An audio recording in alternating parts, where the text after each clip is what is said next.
Next हमारे पास जो topic है वो है जी अवेपोरेशन। ये जो अवेपोरेशन वाला पैराग्राफ है ये बड़ा इंपॉर्टेंट है। इसमें हमारी लिक्विड वाली एक्सरसाइज का क्वेश्चन नंबर 14 जो है वो स्टार्ट होता है। इसके 10 शॉर्ट क्वेश्चन है और बड़े ही इंपॉर्टेंट शॉर्ट क्वेश्चन पेपर के पॉइंट ऑफ व्यू से समझे जाते हैं। सबसे पहले वेपोरेशन की ब्लू कलर की डेफिनेशन है। ये लॉन्ग क्वेश्चन भी पेपर में आ चुका है जी के define evaporation and discuss the various factor which affect the evaporation.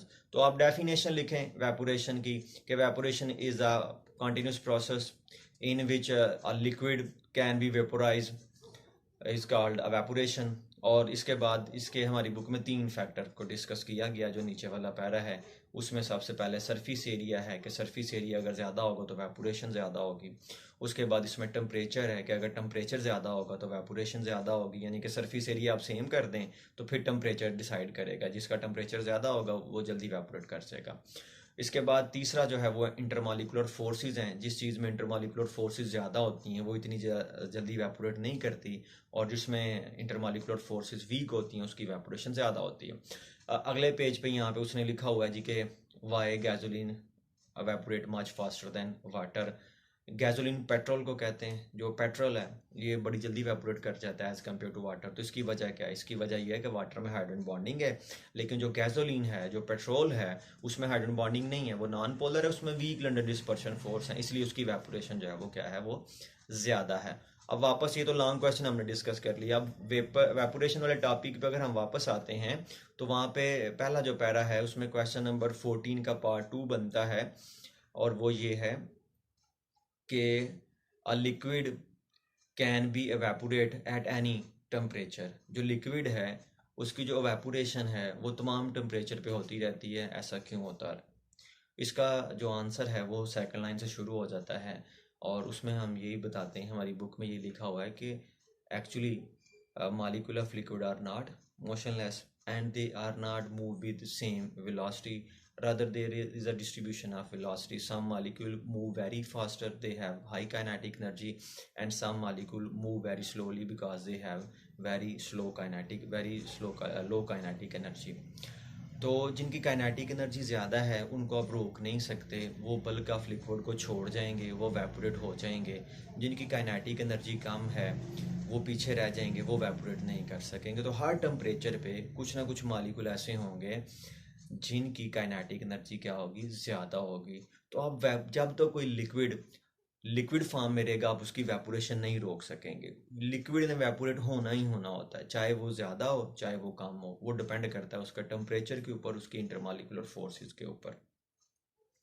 उसके बाद जो सेकंड पैरा है बड़ा इंपॉर्टेंट पैरा है। इसमें 3 शॉर्ट क्वेश्चन का आंसर बनता है। इसमें हमारे पास जो है ना वो क्वेश्चन नंबर 14 का थर्ड भी आ जाएगा। उसमें ये है कि वाई वेपोरेशन काज कूलिंग, वेपोरेशन कूलिंग क्यों करती है? बड़ा सिंपल सा आंसर है कि when high energy molecule leave the bulk of the liquid, low energy molecule left behind. तो जो काइनेटिक एनर्जी है वो डायरेक्टली प्रोपोर्शनल है टेम्परेचर के। अगर काइनेटिक एनर्जी ज़्यादा होगी तो टेम्परेचर ज़्यादा होगा, और अगर काइनेटिक एनर्जी कम हो जाएगी तो क्या होगा, टेम्परेचर कम हो जाएगा। तो जब लिक्विड में से हाई एनर्जी मॉलिक्यूल निकल जाएंगे तो पीछे जो लिक्विड बाकी बचेगा वो ठंडा हो जाएगा, उसका टेम्परेचर क्या हो जाएगा, उसका टेम्परेचर कम हो जाएगा। गर्म पानी में यही होता है। आप गर्म पानी को रखते हैं उतार के चूल्हे से नीचे, तो उसमें मालिक्यूल की काइनेटिक एनर्जी ज़्यादा होती है, वो लीव करते रहते हैं, पीछे वो रह जाते हैं जो लीव नहीं कर सकते। तो सिस्टम का टेम्परेचर क्या हो जाता है, कम हो जाता है। फिर इसी से वो हमें एक और क्वेश्चन नंबर 14 पार्ट 4 कहता है कि how earthenware vessel keep water cool. के जो घड़ा है ये पानी को कैसे ठंडा रखता है?